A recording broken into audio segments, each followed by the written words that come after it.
This is Film Talk, where we interview the brightest minds in filmmaking 5 days a week. Do you need a great camera for your next shoot? You may want to consider the world's lightest handheld Super 35 digital film camera, Blackmagic's Ursa Mini 4.6K. The Ursa Mini boasts a 4.6K sensor, global shutter, and up to 15 stops of dynamic range. It's perfectly balanced for handheld use and comfortable enough to be used all day long. Scene 1, take 1. Film Talk Nation, we are greenlit for yet another great show. Vanessa Frank here, and I'm excited to bring you our featured guest today, Katie Garfield. Katie, are you ready for your close-up? I am. Thank you so much for having me. Katie Garfield has starred in movies such as Project Almanac and The Perfect Summer. Her television work includes The Vampire Diaries, Under the Dome, One Tree Hill, Army Wives, and Nashville. Katie co-stars with Armie Hammer and Nate Parker in The Birth of a Nation, which recently garnered the largest Sundance deal in history. Katie, it's an honor to have you on the show today. Thank you so much for having me. It's a really exciting time. I'm glad to be here. It must be. I mean, congratulations on the Sundance deal. Thank That's pretty huge. Thank you. Yeah, we knew after we made the film that people were going to love it, but obviously you never think that you're going to be a record-breaking Sundance film, and that was just so exciting. And so, yeah, it was so unbelievable. I just got back from Sundance yesterday, so it was just, it was heaven on earth. We got such an overwhelmingly positive response from everybody there, and it was just amazing. So, what does that feel like as you're this nascent actress? You've made some movies, You've done a lot of really fantastic TV work, but you haven't yet had that huge Hollywood hit, and you go to Sundance, and it's kind of like you have the winning lottery ticket. Is that just completely overwhelming, or how does that it? Is a great way. It's a great way to describe it, Vanessa. I was talking to some people at Sundance, and I'm only 22. I just turned 22, and so to be a part of a film just of this magnitude in general. This film is. I'll tell you more about it, but this film is incredible, and it's a very important movie for a lot of reasons, and so. Have any sort of part in a film like that is amazing at this age. But then to my first time at Sundance, I've never been to Sundance before. So my first time having a film at Sundance, for it to literally be the biggest sale of a Sundance film ever, it's astronomically beyond what my expectations were. I feel amazing. I'm so proud of the rest of the cast and crew, and of course Nate Parker, who is just a true visionary, and I feel so incredibly lucky to be associated with a group of people like this. It's so amazing. It feels amazing. That is wonderful. I feel that in a town where so often there's just so much discouragement and delayed hopes and dreams, it's really lovely to get to hear that story of someone where it's like, you know what, you just knocked it out of the park, kind of your first time round, and that's it's really lovely to hear. Well, I would love to later in the show get a little bit deeper into The Birth of a Nation. I know it's obviously it's a title that many people are discussing right now, but before we do that, I would just love to introduce our audience a little bit more to you and to your story. So to start with, I would love to know how you first got into the industry. Yeah, I'm from North Carolina. I started in musical theater and doing school plays when I was in elementary school. And then I remember begging my parents to let me get an agent. And they were obviously a little apprehensive about the idea because I was young and, rightfully so. And they weren't in the industry, right? No, gosh, no. My parents are not in the entertainment industry at all. And so it was sort of like a foreign territory to our family. But I remember pushing them and asking them to let me, give it a try. I wanted to do commercials because, I guess that was all I was aware of at that time. And then we found this really great, legitimate agency who I'm actually still represented by in the Southeast. I've been with them for 12 years now. And I booked a commercial and I started auditioning for, guest stars and little parts in TV shows and stuff. And I started working and I got really lucky. I started working when I was 15, 16. So, but it's kind of funny because I feel like a lot of people get started in musical theater and plays and stuff. And I have the same story. I started doing that when I was really young, and it sort of just grew from there. Yeah. Wow. So then how did you make this transition from doing commercials and musical theater to boom, today you're in this huge movie that is being discussed Right. nationwide? I mean, what was that kind of, at what point did you transition into actually being in Hollywood with a Hollywood agent? Yeah, that's a good question. Well, I think one thing that I did that I think was a really smart choice was I stayed in North Carolina and sort of started building my resume there instead of moving to LA at 16 with my parents, like a Yeah. lot of people do. Yeah. I stayed in, and there was a lot of stuff at the time going on in Wilmington, North Carolina. We had One Tree Hill filmed there, Dawson's Creek, Iron Man.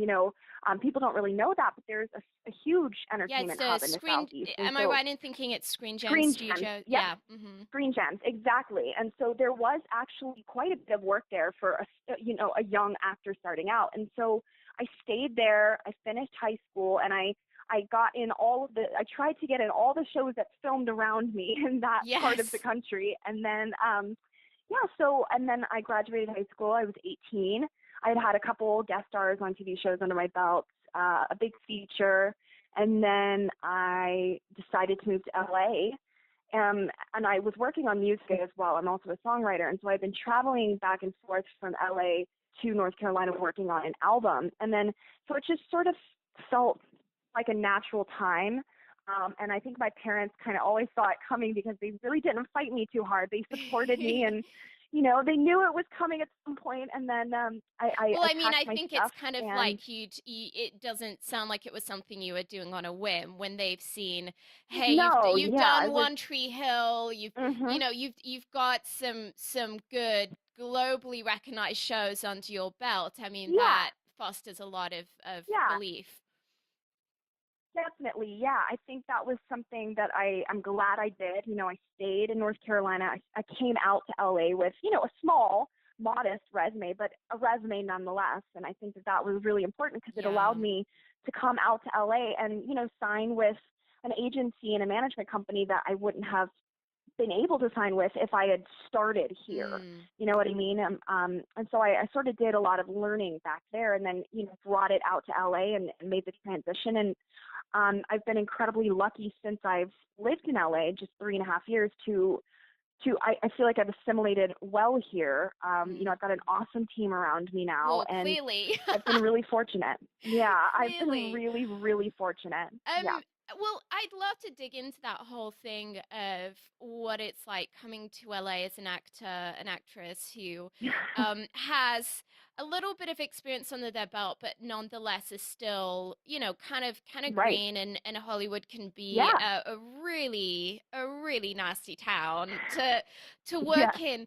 How, what advice would you give to actors at that kind of point in their career where they're looking at this plethora of management companies and agents who are all saying to them, Mhm. hey, sign with me, I can get you somewhere. How does one make Mhm. that choice? Because I mean, particularly in the case of management, that's a very long-term Right. relationship It that is. one is It settling is. on. So what advice could you give people to make sure that they do get that incredible team around them as opposed to someone who's maybe not going to get them where they need to be? Yeah, that's a really great question, and you're absolutely right, especially about the role of a manager. That's a very intimate and involved role between an actor and their management team. I think, honestly, I remember when I first moved out to LA, and I was only here for 3 weeks when I first started taking meetings with agents and managers, and I remember my father, who's a brilliant businessman, telling me, you are auditioning them just as much as they're Yes. auditioning you. So ask them questions. And, Yes. that can be a very scary thing. I was an 18-year-old kid, green as heck, and I'm sitting across a long board table from a group of people in suits and ties, and I'm supposed to ask them questions. And, it was very nerve-wracking at first, but I ended up being able to weed out people just by their answers. And so I think that that was something that my dad, said that really ended up working well for me is, go into these meetings, these team meetings with a list of questions, and it's okay for you as a potential client to ask agents, an example of some questions, what kinds of TV shows do you see me being a part of? What's your 3-month plan for an actor like me? What is your opinion on this? What's your opinion on that? It allows you to get to know the agent or manager, just like they're going to be asking you questions. Yeah. And I think it's important to find a team that sees you in the same way that you see yourself. And so I did that. And also, of course, a huge part is trusting your gut. Yeah. That's a very, very big thing in a town like this. And I think the sooner people learn to do that here, the better it is. I've been so lucky to not have I've never in LA had any shady people around me involved in my career. I've been working with the best quality people since day one because I trusted my gut. And the second I smelled something fishy, I ran in the opposite direction. And I think as soon as you can do that, you're opening yourself up to a lot of really great people that want to help you. Yeah. Well, Katie, I think that that's incredibly smart, that idea of taking control of the conversation and interviewing this person who you have every much as right to be asking them questions as they do you. And I think that the more that people get into that mindset, even, I think even outside of those kind of manager interview kind of situations, but even when it comes to producers that one is meeting, directors that one is meeting, it's, I think a lot of us from behind the camera have had that experience in auditions or in informal meetings where we've met someone who really has that attitude of just assuming that we're going to do all of the heavy lifting. And it's really invigorating when one meets talent that is asking those active questions and that one can see that there's a real spark there. It can really define someone, I think, from the masses. So Katie, I agree. You've obviously your career is still relatively fresh. You're very fortunate to be starting on an incredibly strong basis, but I'm sure that you've had to overcome numerous challenges to get to this point. What is the biggest challenge that you've encountered so far in your career, and how did you turn that situation around? Yeah, I that's a really good question as well. These are all great questions. I think if I'm honest, the hardest or the biggest challenge I have faced has been trying to start my career as a young person, but also trying to grow up as a human being at the same time. Yeah. I didn't go to college, or I didn't live at home for a while and sort of ease my way into the world. I packed my stuff and I moved to LA from a small town at 18, just like a lot of people have, and I sort of jumped right into the pit. And I think, some of the challenges that I've faced have just been learning how to be a human being and learning how to, take care of my apartment and make a group of friends that I care about and, take care of my body and my spirit and my mind, and all while learning how to be an actor and a business person at the same time.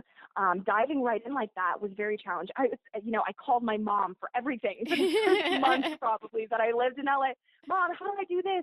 My tires need air. Tell me what to do. I don't know what to do.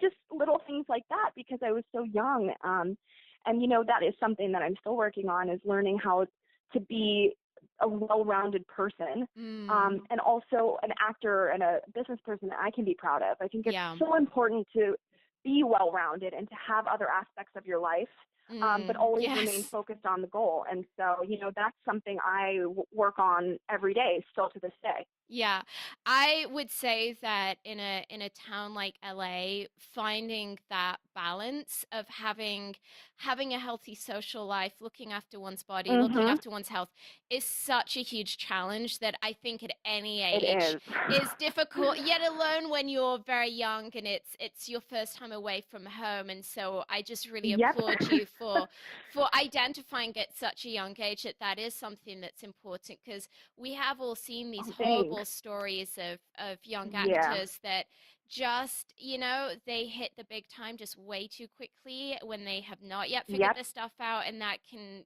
definitely Mhm. go awry very fast. Yep, Um, absolutely right. Absolutely right. so Katie, what's something that you really wish you'd known earlier in your career? Oh, ooh, that's a tricky one.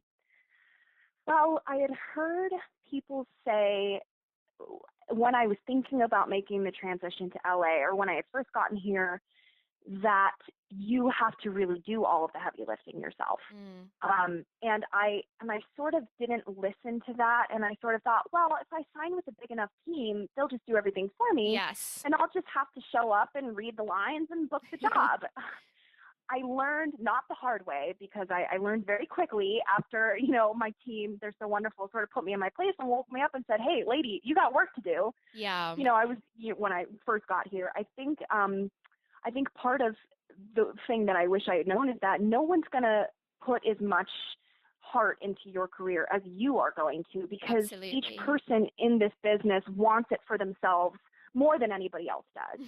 And that is okay, and that's understandable. And as long as as soon as I recognized that, and I really started carving out a major, major place in my life for all of the daily practices of my career, then that's when I started to realize that I'm living a well-rounded life. But Yes. that's definitely something I wish I had known. I don't think anybody would have told me that necessarily. I think that's just sort of something you have to kind of learn for yourself, is you really have to steer your own ship in this I mean, business. I think it is this huge liability, especially with young actors, that there is kind of this myth, this idea that, hey, I'm gonna get, if I can just get a great enough agent, a great enough manager, Right. they're gonna do all of the hard work, and I just roll up for work and be the talent. And it's amazing to Right. me, even with some of my friends who are,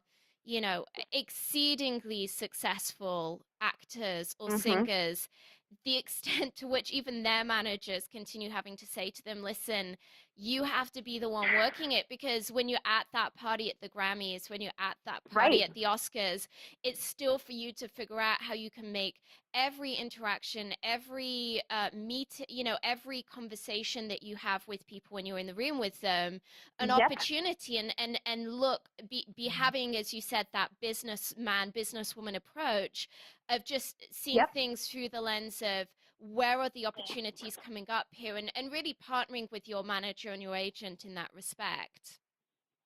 Exactly. Yeah. It is a balance, finding out, well, what sort of work is appropriate for each person on the team to do. There are things that my agents and managers handle for me that I'm not really qualified to handle, and that's great. And they got the degree in that, and those are where their Yes. connections are. But when it comes to the small daily ins and outs of this industry, I'm just as accountable for that as they are, because Yeah. at the end of the day, this is my career that I'm working towards here. And your agents and your team have other clients. They can't do everybody's jobs for themselves, as they shouldn't.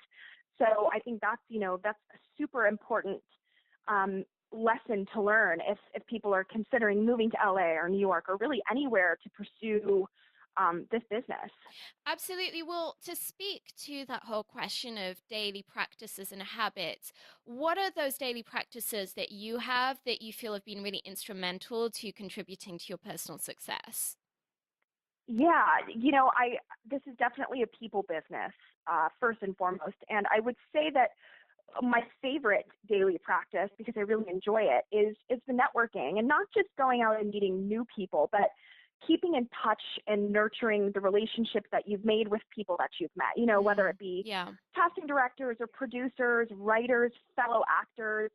I think surrounding yourself with people who are in this industry and are learning from this industry and keeping in touch with those people is so important. I've had so many huge strides come from just having a coffee once every 2 months with a director, or with a songwriting partner, or with a whoever. I think nurturing relationships is so important, because you never know when that person may be able to offer you some help, or you may be able to offer them some help, and it can blossom from there. That's sort of the fun part to me, is really working on these relationships and building this group, this network of people that I've met. It's sort of really exciting to step back and look at all of the amazing people that I've met. You know, when I book something, I actually saw Eva Mendes, the actress, did a great interview a couple years ago, and she said when she was first starting out, you know, she would book roles and she would send postcards with her Yes. picture and what the role was and what the air date and the TV network was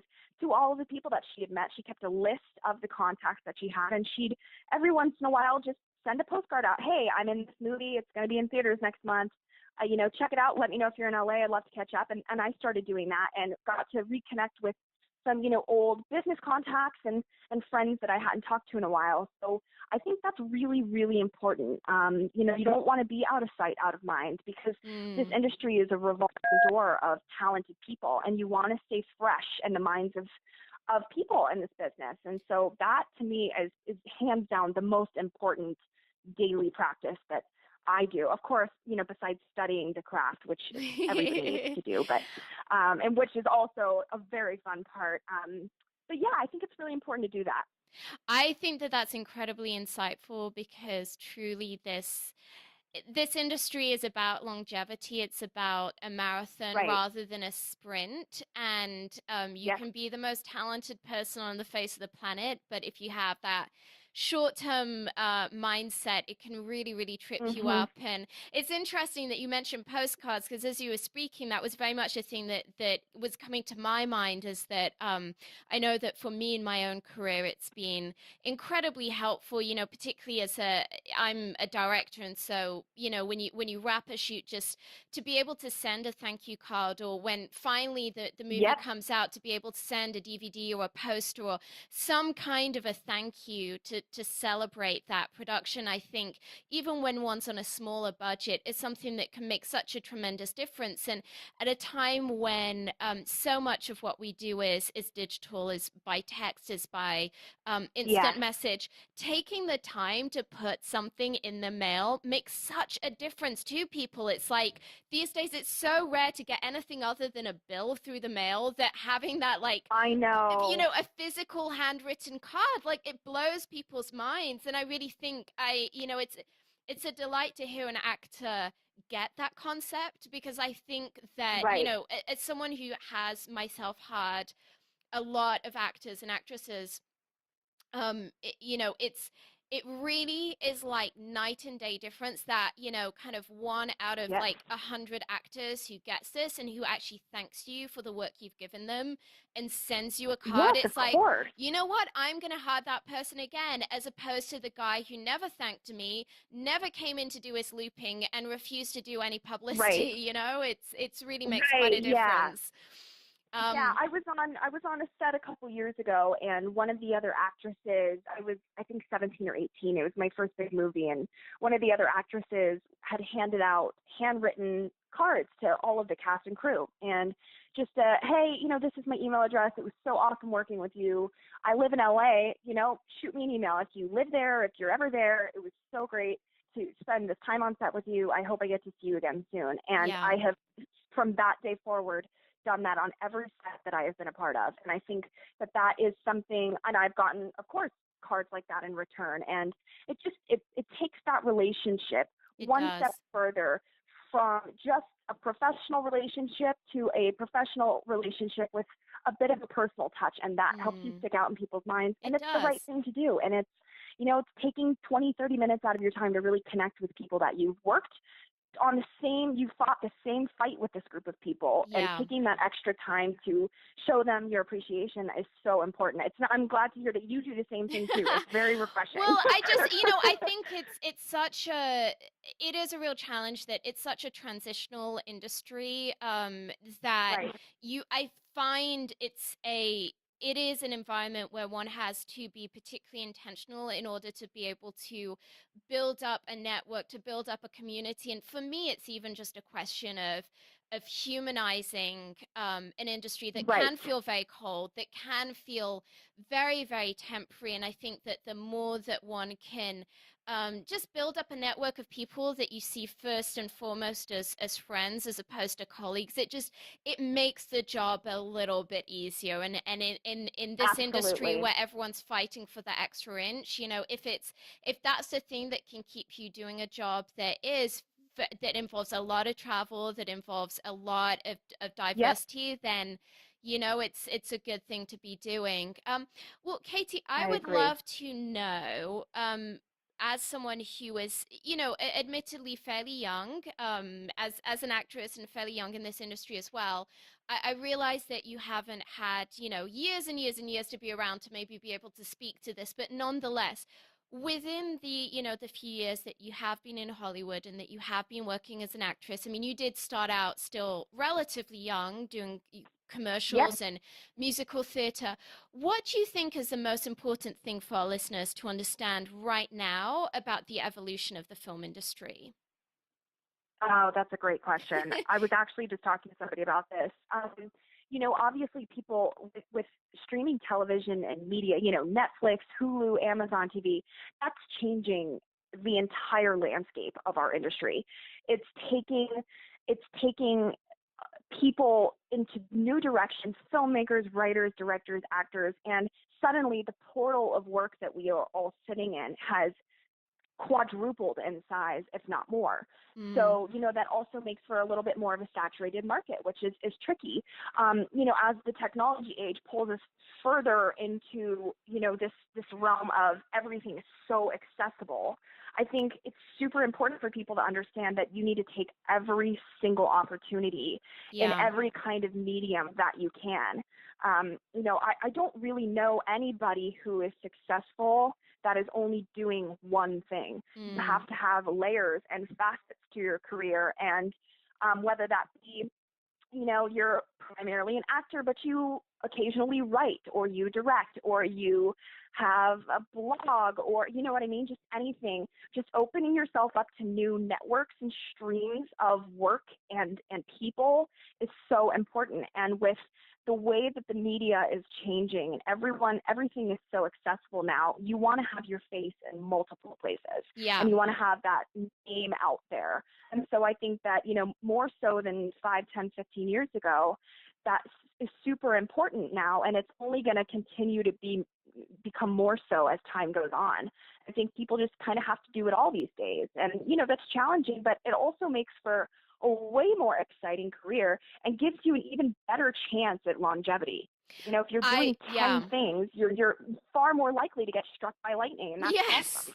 I absolutely agree with you. I have seen incredible things happen when actors decide that they are going to produce a script that they really love, that they feel like, wow, this could be the right script for me. I mean, I know you obviously you're just coming off of a movie where that's with Birth of a Nation, that's very much what happened, with Nate Parker, where Hmm. most of us knew him as a wonderful actor, and he decided, no, I'm gonna write this thing, I'm gonna get it produced, Yep. I'm gonna direct it. I mean, it takes some real Yep. balls to do that, but today he's in a position that, having taken ownership of his career and taken opportunity, taken advantage of the climate that there is in the industry right now, he was able to get Right. something off the ground that probably would never have happened if he hadn't have really been the one at the helm of it. I mean, have you noticed Absolutely. generally that with this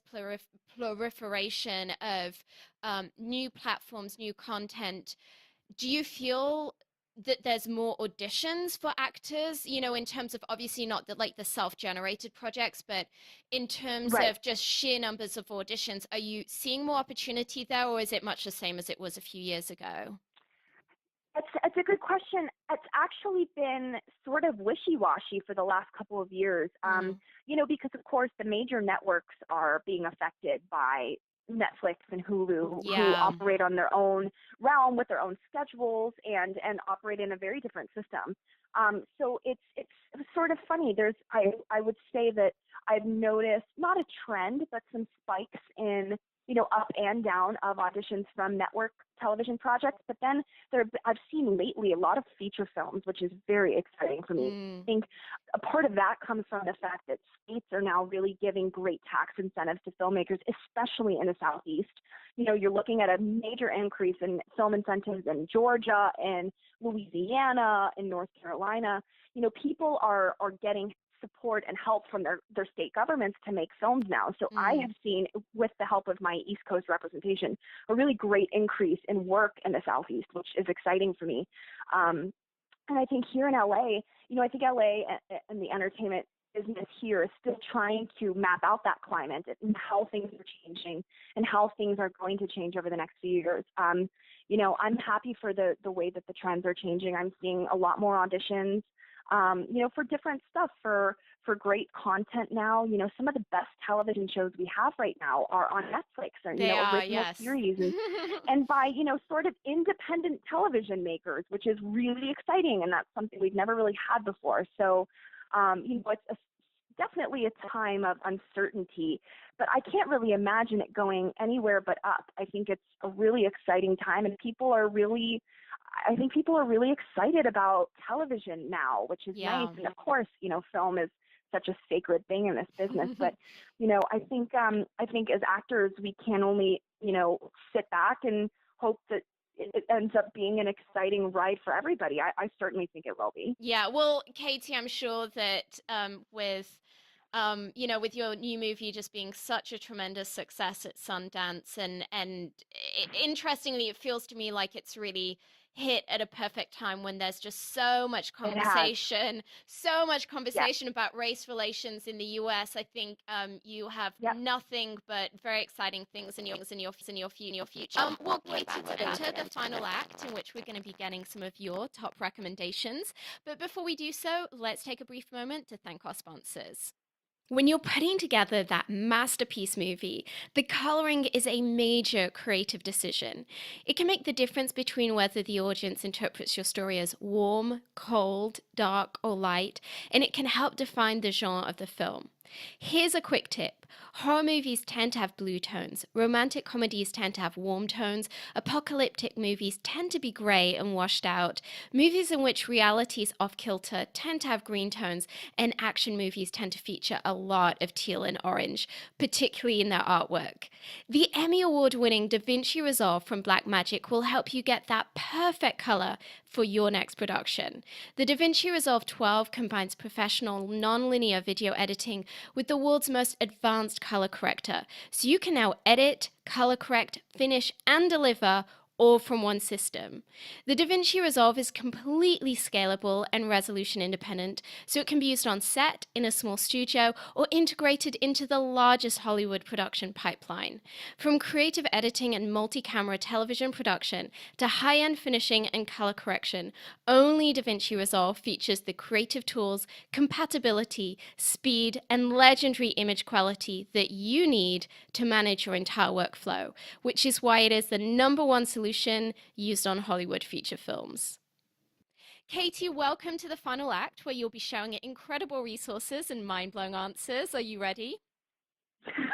I'm ready. Let's do it. I know earlier you shared how your father gave you some very astute business advice. Other than that, what is the best advice you've ever received? A couple weeks ago, my agent, Matt Jackson at Rebel Entertainment, we were sitting down having a meeting, and he gave me a piece of incredibly profound advice that I wrote down in my notebook immediately afterwards, and I know I will never forget. He said, it's important to remember that there is no finish line of people cheering for you at the end of your career. You're not going to run through a ribbon and suddenly you get to run a little bit slower and cheer, and everybody's there throwing confetti at you. It is a marathon, and it's not a 100-mile dash or a 100-yard dash. And I've heard people say that, but what he said after he said that part about there not being a finish line at the end of your career is you really have to do this for yourself, and you have to celebrate every little mile marker along the way, every small victory, every victory is a victory in your career, and, big or small. And so him putting into perspective for me that there is no ribbon to run through.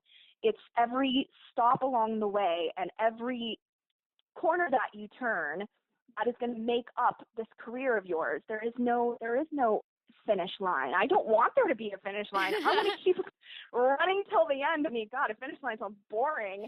I didn't work this hard for a ribbon to run through. I think that that was amazing advice. I think you have to really just do this for yourself and not for anybody else, because at the end of the day, you're the one running. You know what I mean? Yeah.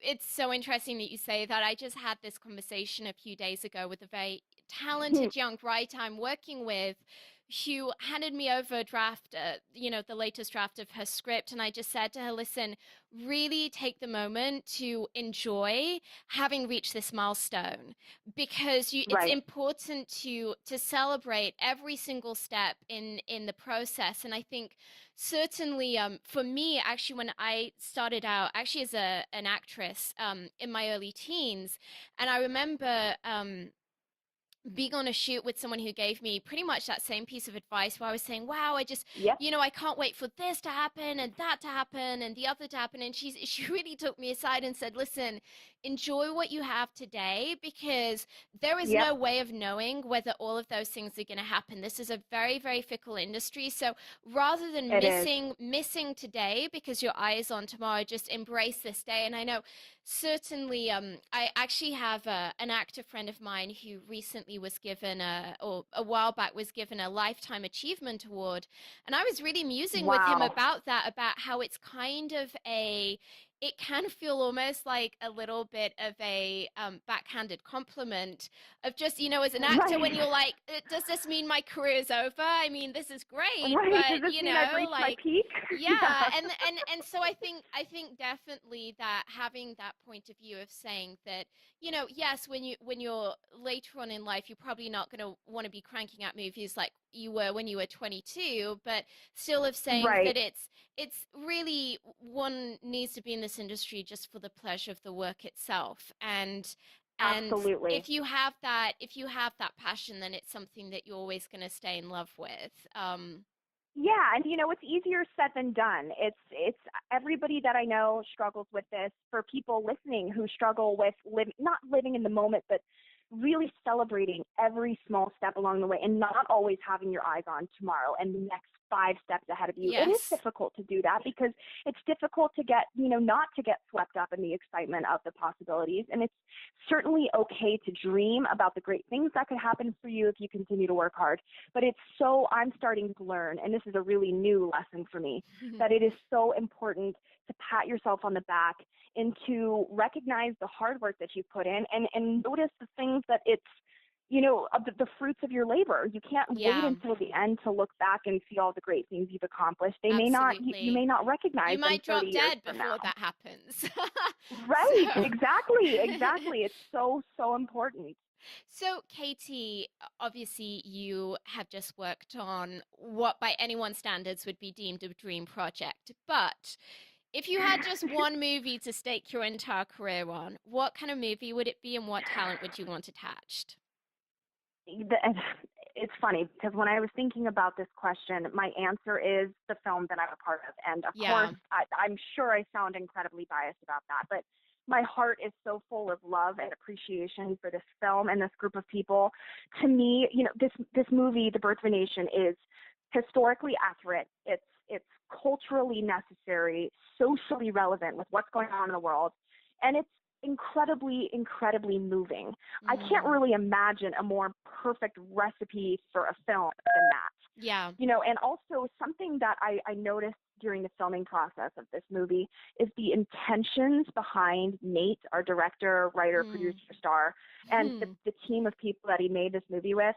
These are people with the purest intentions. Their intentions were to make a film, a beautiful film that would incite knowledge and change in this country and in this world. And I think to have a part in a movie like that, I can't ever imagine it getting better from Yeah, here. And absolutely. I would stake everything on this movie. I believe entirely in this group of people and the story and how necessary this film is. And Mm. I that's the only answer I got for you. Well, Katie, I I know would, I'm I biased, would, but I it's would, I would love for people who, the very few people in our audience that have not yet heard about this smash hit movie, but could you briefly kind of give us the elevator pitch on what the story is about? Yes. So the film is called The Birth of a Nation, and it is the story of Nat Turner, who was a slave in Southampton County, Virginia in the 1800s, who was sick and afraid of the atrocities that he'd seen happen to slaves all over the Southeast, and decided to lead a rebellion through Virginia with fellow slaves against the violent white slave owners. And this is, of course, a true story, and resulted in the deaths and even worse treatment of plenty more slaves, even far after Nat Turner's rebellion and his death. So it's just the story of, I guess, a slave turned revolutionary. And he was an amazing person who was so unbelievably courageous. He was a preacher and had felt touched by God to stand up and fight against the horrible things that he had seen happen to the people he loved. And that's what the real story is, and that's what our story is in this film. Well, I was absolutely fascinated to hear the first time that I heard that, hey, someone's made a movie called The Birth of a Nation. I was like, I think as a lot of other people who know their film history, I was a little bit shocked just because, of course, there was a movie that came out in 1915, one of the first major feature films called The Birth of a Nation, that was sadly one of the most racist movies imaginable, with actors in blackface, and it was very much this kind of propaganda for the Ku Klux Klan. And I know when I watched it, I actually watched it in film school, and we had very, very, very understandably, we had students walk out of the screening,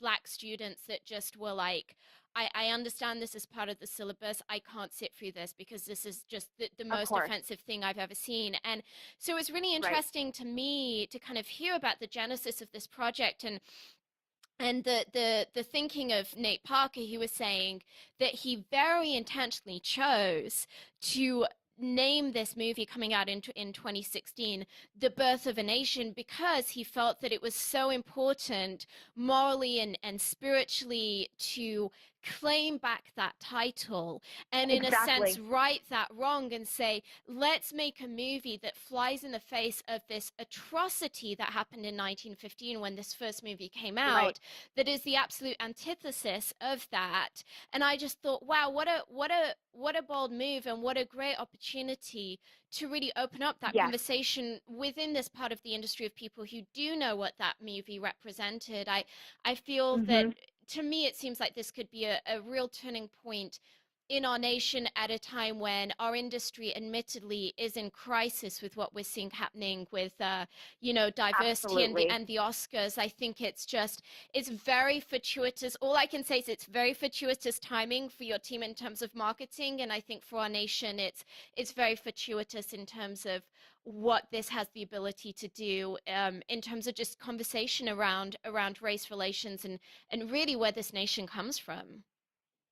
There's no question. I think, the original Birth of a Nation in 1915 is a giant scar on the American film industry that has sort of plagued the name of the entertainment industry, rightfully so, for a very long time. I mean, there couldn't possibly be a film with worse intentions. Yes. And I think the parallel of Nate's decision to make a film claiming back that title with the best of intentions shows the kind of person that he is, which is a fearless, visionary person. And, he understands, of course, that this is the most necessary time, and he understands the responsibility as the director and writer and star of this film, that he has to deliver a product that people are going to be proud of, and that people are going to look to as an example of how do we fix what is going on in our country? How do we fix these race issues that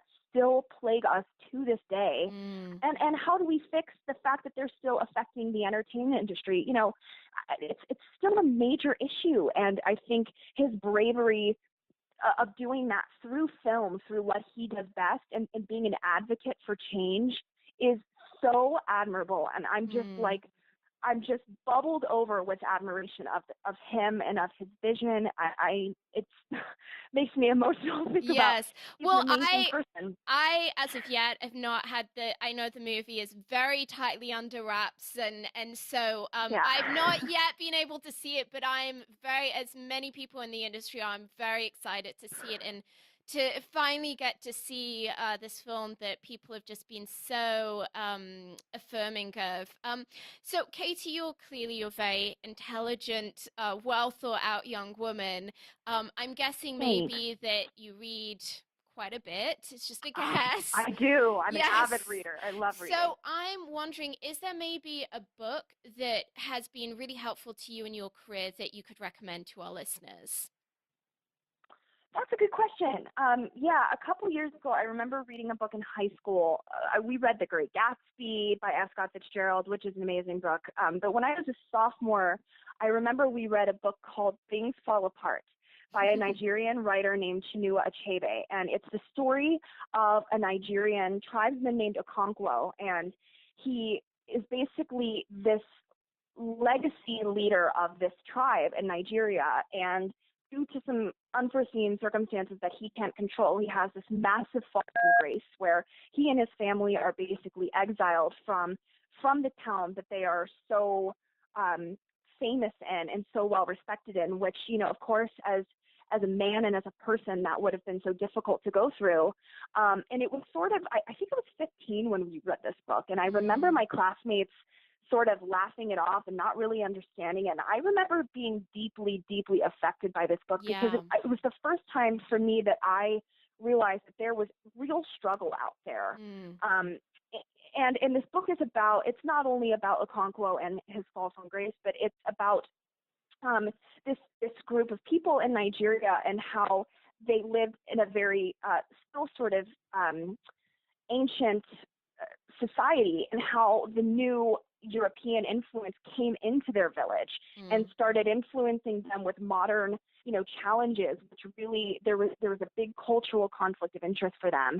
I think especially now where our culture and our society is so diverse, I think that's a really important thing to be aware of, that sort of thing goes on in the world, people forcing their beliefs on other people, and sort of this idea of this mass conformity, which is a very scary thing. I remember this book very well, and it still sticks out. It's probably my favorite book I've ever read. I just really think, wow. I love reading stuff. I really don't like reading as much, books about, actors or things like that. I sometimes like to take my mind away from it and learn about the rest of the world and what's going on out there. And I read a lot of different stuff, but I remember that book still to this day. I feel deeply affected by that book. And I always sort of remember the challenges that Okonkwo and his village and his people went through. And it really just puts my very simple, minor challenges into a major perspective.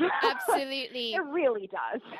Well, Film Talk Nation, I know that you love audio. To thank you for joining us today, we've partnered with our friends over at Audible to offer you a free audiobook.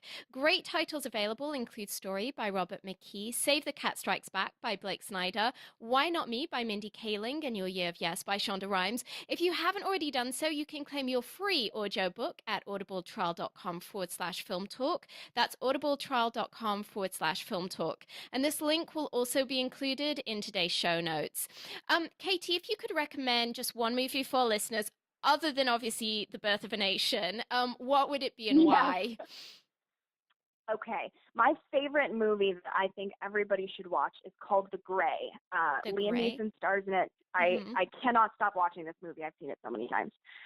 It is visually stunning and actually very simple film about a group of people who are involved in a plane crash and stranded in very difficult natural circumstances, and just the evolution of man through this film and this group of people set in one of the most visually stunning film backgrounds I've ever seen and settings I've ever seen in my life.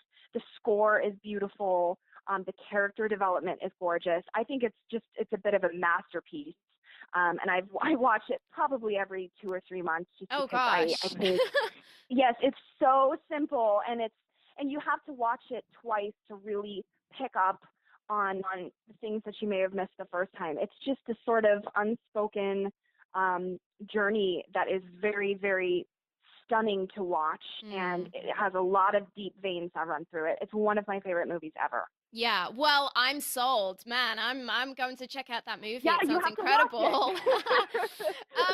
Katie, is there like a website or an app that you have found particularly helpful in your career, in your, everyday working life?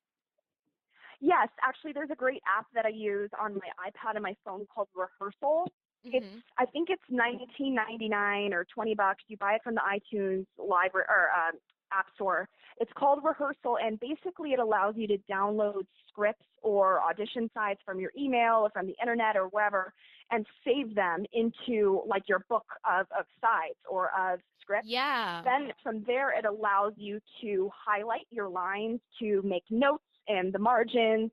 It even allows you to black out the lines that you've highlighted so you can quiz yourself with the lines. That's amazing. It's definitely, it's really brilliant. Yeah, it's a really great app. I use it all the time. And it's nice, instead of having 5 scripts of a ton of paper floating around, I get to keep them all on my iPad, and it's a really great way to learn your lines, reread scripts and pieces that you've already read, and keep them all in one safe place. I love that. Is this so app. smart. Awesome. I've seen actor friends get so stressed out because it's like they left their sides on the other side of town, and it's just during, like particularly during pilot season where it's like everyone is so fried. Yeah. There's so many scripts. I mean, that just becomes crazy. So I think a management system like that makes a lot of sense. Well, Katie, it's super helpful. Katie, it's time for the martini shot. What parting piece of guidance do you want to share with us? My favorite piece of advice that I will be repeating, hopefully for the next 80 years, is work harder than you think you have to. That is my favorite thing that anyone has ever said to me. Work harder than you think you have to. Put in more hours, more work, more love, more attention into this business and to your craft, and you will only have great things to pull from it. That's something I remind myself of every day, and I'm proud to say that I see it working, and I think it's a really great piece of advice that I'm really grateful I was given a couple years ago.